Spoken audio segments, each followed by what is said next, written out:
and scary, and Superman's a weirdo alien. Like, he's not the smartest guy in the room. He's a guy from Kansas.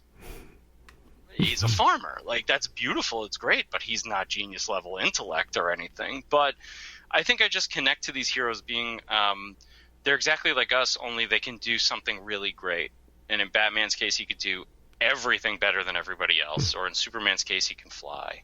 Spider-Man's case, he's balancing his work. What's more interesting than Spider-Man balancing his work-life balance? You know, being a superhero, being a freelance photographer, which nowadays he'd make nothing. Yeah.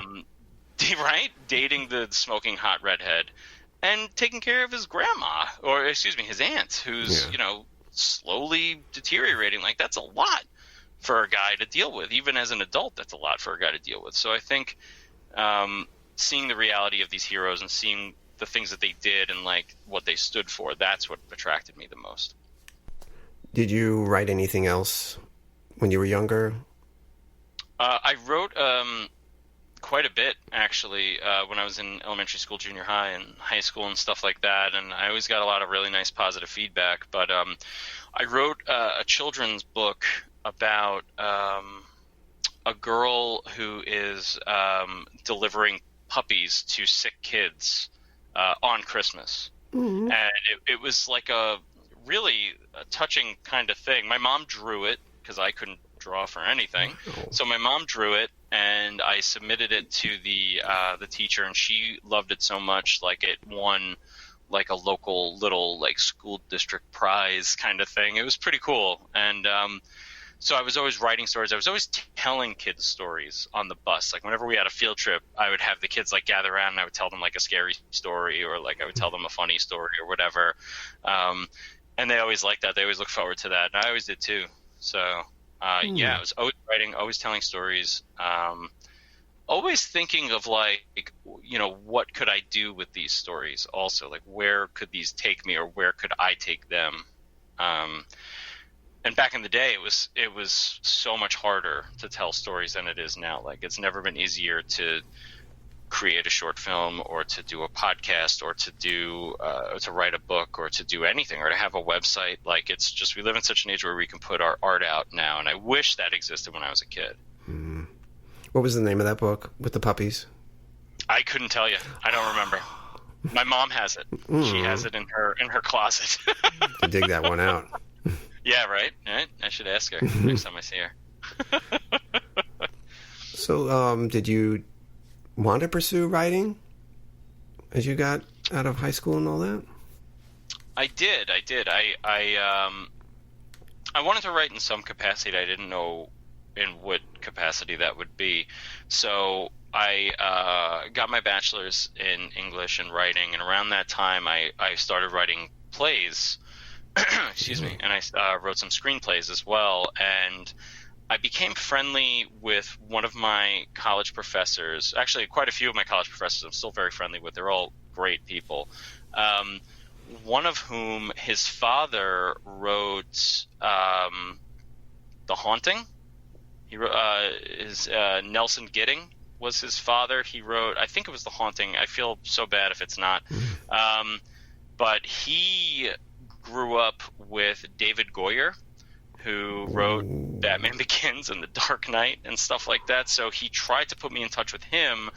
It didn't work out, unfortunately. But it sort of gave me my first taste of, like, oh, I could make a living doing this, and this guy believes in me. Like, that's pretty sweet. And so I really followed along with that for quite a while, while also I had a play that I wrote it was performed on the West Coast. It was performed in the city. It was workshopped in the city. It was performed on Long Island, and it was performed in Alaska, but I didn't go to the Alaska one. What was it called? But I won a prize there. It was called A Winter Idol, and it was about two friends from high school who are going upstate to go skiing and snowboarding, and they end up getting into a horrific car accident and are trapped in the car, and they're trying to survive, but they're also in sort of a fever state because they're both badly injured, and they're examining their friendship and their connection to each other at the same time. I'm wondering if that other friend is Tasty. Is cannibalism setting in? No. Oh God, I didn't even think of that. That's going to go in the next draft. Oh, ideas are floating around. I'll give you your credit. Yeah, that sounded really bad, Alex, but that's okay. So then I see on your bio you have teacher as part of your profession. Yeah, what is that all about? Yeah, I teach English. I'm a high school English teacher. Awesome. Which I was a total career change. So like I was a journalist and I was a copywriter and a social media strategist in that order.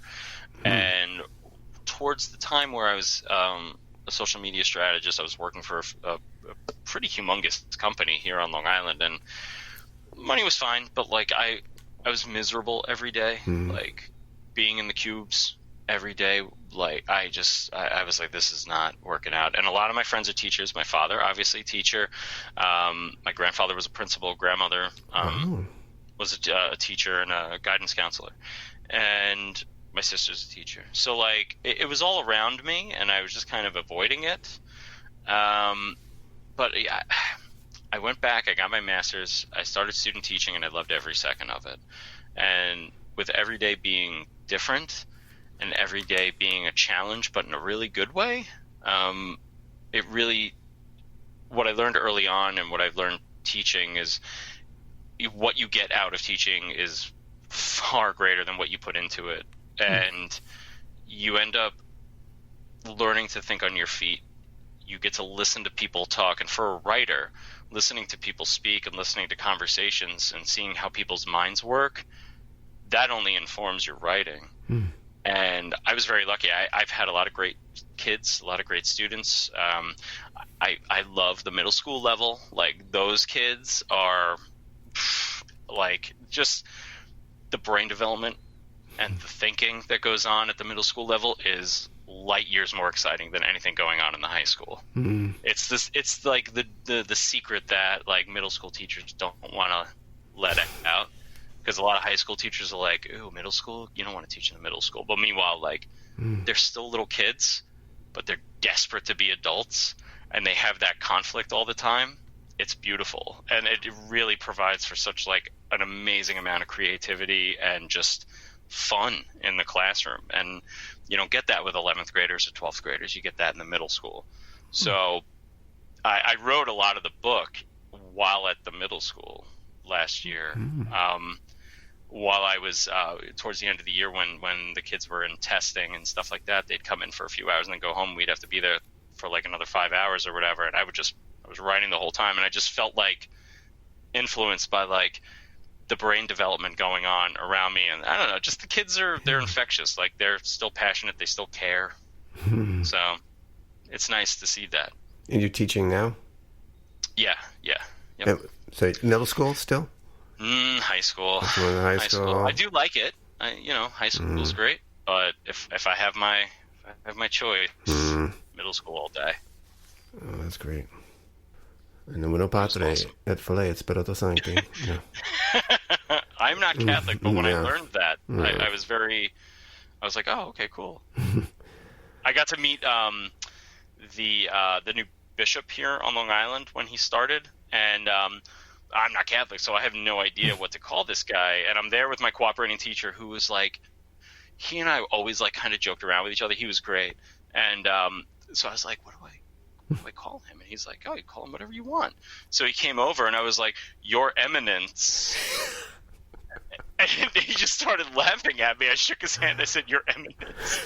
And all I was thinking was Ghostbusters. I was like, that's what the guy calls the cardinal in Ghostbusters, so wouldn't I just call him that? And then my cooperating teacher, we were walking back to the English department, and he was like, you idiot, you don't call him that. I was like, I asked you what to call him. You left me high and dry, bro. Oh my God! There is no Dana. There's only Zool. Oh, Zool, you old nut. Anyway, that's great. Segueing from religion to Halloween now. Oh yeah. Why not? Absolutely. I know Halloween is your favorite holiday in your family. I went to your house. Oh, I want to say it was 2000 because I know you were wearing Darth Maul. So it might have been 99, 2000, because I know Phantom Menace, Yep. hate to say this, is 20 years old this year. Yikes. Hard to believe, but yeah, I went to your That's house crazy. for the first time, and it was really decked out. Let's see, your earliest Halloween memories. Do you remember Oh. first costume, maybe? Yeah. My earliest Halloween memory, I think, I was Dracula. I was Dracula multiple times as a little kid. And I remember having the cape, which my mother made. My mom made all my costumes all Awesome. of the time. Never had a store-bought costume until I got into high school. I just remember putting the cape over my face the way Bela Lugosi did and doing the thing with the hand to, like, try to glamour people. And, yeah, just saying, like, look into my eyes and stuff like that. And I'm, like, 4 or 5 years old doing this. It's like, I remember that. I remember that. I remember my sister taking me around in, like, an old radio flyer wheelbarrow to go trick-or-treating and stuff. Wow. So, yeah, I have a lot of good Halloween memories. I stopped trick-or-treating in 6th grade. Because that's when my family started doing the haunted houses and stuff like that on the front lawn. What And was like doing it for charity. what What's was the creative spark to say, let's go all out and deck this house? I think it was like my dad's passion for Halloween and that was super infectious, but also the creativity of, a few of his students and myself. And we went to so many haunted houses, which I didn't like going to haunted houses. I didn't like being scared for summer. I was such a wuss. Now I'm like dying to go every night. But I think I just thought, like, we could do this and we could do this better. And my dad felt that way in a big way. And we just did. And we had our first year we just did it to do it. We didn't try to raise money or anything like that. We had over 1,000 people come to our little haunted house on our front lawn. So the following years, right up until around, I want to say 2001, the last one we did was for the 9/11 fund. So it would have been 2001. We did it for a long time, and we had thousands of people, and we raised some good money for the Juvenile Diabetes Research Foundation, St. Jude's, my dad's 2 favorite charities right there, and the 9/11 fund. It was great. It was so much fun to do, and I got to be all these crazy characters and stuff. I created a character for one of the last ones we did when I was in high school. Yeah, I created a character named Booster Boots, who he was a chainsaw-wielding skeleton with a pink mohawk. It was so ridiculous. But that was a lot of fun. I got hypothermia one year, mild hypothermia one year. Yeah, it was a super cold Halloween, and I was like a butcher, and I was chopping a body up in a room, one of the rooms, and I was covered in homemade fake blood, courtesy of my mom. Oh, God. Yeah, that gets cold. It crystallized on my skin. And while I was in the shower peeling it off, it was taking off layers with it. Sounds like your own horror movie. It was like a Cronenberg film. It was brutal. You're your own Brundle fly. Brian. The Museum of Ottone Fly. But it was always so much fun, and I desperately miss doing it. If I could somehow, some way, someday do one myself, I would absolutely do it. You will. Got to keep it going on, Yeah, definitely. For sure. Well, around that time, 99, 2000, I just decided to make a little audio drama of Avengers Under Siege, and I knew I had to get this guy to do some voices. He did 3. I think 3. You did the it was 3. You did the Submariner. Yeah. Grey Gargoyle, so I get to hear your French accent.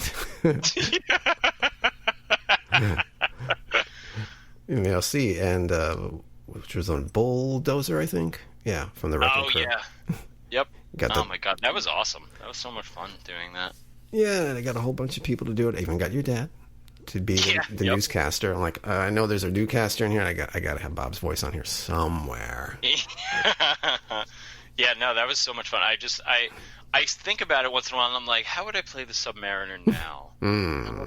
How would I do it? And I've always been like, I still have, because you gave me a copy of it, and I still have. I believe you gave it to me on CD, no less, too. Yeah. And Yep. I still have it, and I was like, I got to listen to